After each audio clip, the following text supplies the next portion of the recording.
The Scarlet Letter. Hawthorne, Nathanial, published, 1850. About Hawthorne. Nathaniel Hawthorne was born on the 4th of July, 1804, in Salem, Massachusetts, where his birthplace is now a museum. William Hawthorne, who emigrated from England in 1630, was the first of Hawthorne's ancestors to arrive in the colonies. After arriving, William persecuted Quakers. William's son John Hawthorne was one of the judges who oversaw the Salem witch trials. One theory is that having learned about this, the author added the W to his surname in his early 20s, shortly after graduating from college. Hawthorne's father, Nathaniel Hawthorne, Sr., was a sea captain who died in 1808 of yellow fever, when Hawthorne was only 4 years old, in Raymond, Maine. Hawthorne attended Bowdoin College at the expense of an uncle from 1821 to 1824, befriending classmates Henry Wadsworth Longfellow and future President Franklin Pierce. While there he joined the Delta Kappa Epsilon fraternity. Until the publication of his twice-told tales in 1837, Hawthorne wrote in the comparative obscurity of what he called his owl's nest in the family home. As he looked back on this period of his life, he wrote, "I have not lived, but only dreamed about living." And yet it was this period of brooding and writing that had formed, as Malcolm Cowley was to describe it, the central fact in Hawthorne's career, his term of apprenticeship that would eventually result in the richly meditated fiction. Hawthorne was hired in 1839 as a weigher and gauger at the Boston Custom House. He had become engaged in the previous year to the illustrator and transcendentalist Sophia Peabody. Seeking a possible home for himself and Sophia, he joined the transcendentalist utopian community at Brook Farm in 1841. Later that year, however, he left when he became dissatisfied with farming and the experiment. His Brook Farm adventure would prove an inspiration for his novel The Blithedale Romance. He married Sophia in 1842. They moved to the Old Manse in Concord, Massachusetts, where they lived for 3 years. There he wrote most of the tales collected in Mosses from an Old Manse. Hawthorne and his wife then moved to Salem and later to the Berkshires, returning in 1852 to Concord and a new home, The Wayside, previously owned by the Alcotts. Their neighbors in Concord included Ralph Waldo Emerson and Henry David Thoreau. Like Hawthorne, Sophia too was a reclusive person. She was bedridden with headaches until her sister introduced her to Hawthorne, after which her headaches seemed to have abated. The Hawthornes enjoyed a long marriage, often taking walks in the park. Sophia greatly admired her husband's work. In one of her journals, she writes, "I am always so dazzled and bewildered with the richness, the depth, the jewels of beauty in his productions that I am always looking forward to a second reading where I can ponder and muse and fully take in the miraculous wealth of thoughts." In 1846, Hawthorne was appointed surveyor, determining the quantity and value of imported goods, at the Salem Custom House. Like his earlier appointment to the Custom House in Boston, this employment was vulnerable to the politics of the spoils system.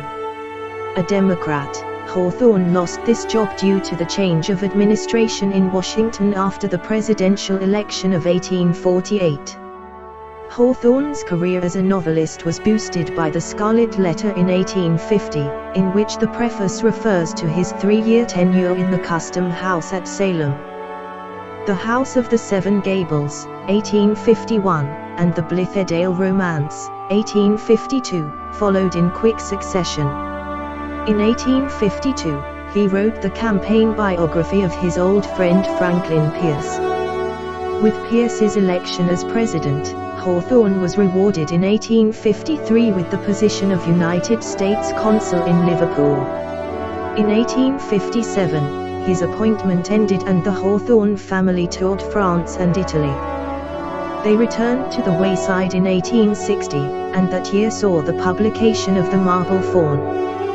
Failing health, which biographer Edward Miller speculates was stomach cancer, prevented him from completing several more romances. Hawthorne died in his sleep on the 19th of May, 1864, in Plymouth, New Hampshire, while on a tour of the White Mountains with Pierce. He was buried in Sleepy Hollow Cemetery, Concord, Massachusetts. Wife Sophia and daughter Una were originally buried in England. However, in June 2006, they were reinterred in plots adjacent to Nathanial. Nathaniel and Sophia Hawthorne had 3 children, Una, Julian, and Rose. Una was a victim of mental illness and died young. Julian moved out west, served a jail term for embezzlement and wrote a book about his father. Rose married George Parsons Lathrop and they became Roman Catholics. After George's death, Rose became a Dominican nun. She founded the Dominican Sisters 3 of Hawthorne to care for victims of incurable cancer. Source: Wikipedia. Also available on Feedbooks for Hawthorne. The House of the Seven Gables, 1851. The Minister's Black Veil, 1837. Rapaxini's Daughter, 1844. The Birthmark, 1843. Biographical Stories, 1842. Young Goodman Brown, 1835. The Blithedale Romance, 1852. Fire Worship, 1843. The Marble Faun, 1860. Dr. Heidegger's Experiment, 1837. Note: this book is brought to you by Feedbooks. http://www.feedbooks.com. Strictly for personal use. Do not use this file for commercial purposes. For introductory to the Scarlet Letter, it is a little remarkable that, though disinclined to talk over much of myself and my affairs at the fireside, and to my personal friends, an autobiographical impulse should twice in my life have taken possession of me, in addressing the public. The first time was 3 or 4 years since, when I favored the reader, inexcusably, and for no earthly reason that either the indulgent reader or the intrusive author could imagine, with a description of my way of life in the deep quietude of an old man's. And now, because, beyond my deserts, I was happy enough to find a listener or 2 on the former occasion, I again seize the public by the button, and talk of my 3 years' experience in a custom house. The example of the famous P.P. clerk of this parish was never more faithfully followed.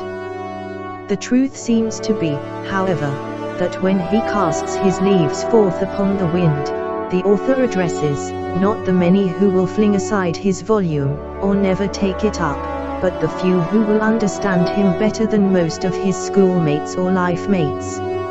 Some authors, indeed, do far more than this, and indulge themselves in such confidential depths of revelation as could fittingly be addressed only and exclusively to the one heart and mind of perfect sympathy, as if the printed book, thrown at large on the wide world, were certain to find out the divided segment of the writer's own nature, and complete his circle of existence by bringing him into communion with it.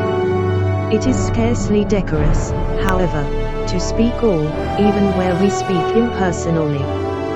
But, as thoughts are frozen and utterance benumbed, unless the speaker stand in some true relation with his audience, it may be pardonable to imagine that a friend, a kind and apprehensive, though not the closest friend, is listening to our talk, and then, a native reserve being thawed by this genial consciousness, we may prate of the circumstances that lie around us, and even of ourselves, but still keep the inmost me behind its veil.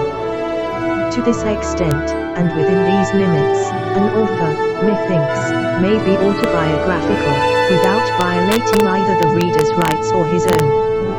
It will be seen, likewise, that this custom house sketch has a certain propriety, of a kind always recognized in literature, as explaining how a large portion of the following pages came 5 into my possession, and as offering proofs of the authenticity of a narrative therein contained.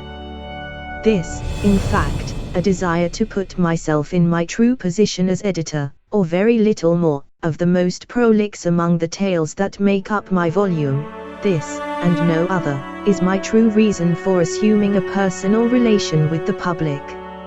In accomplishing the main purpose, it has appeared allowable, by a few extra touches, to give a faint representation of a mode of life not heretofore described, together with some of the characters that move in it, among whom the author happened to make one. In my native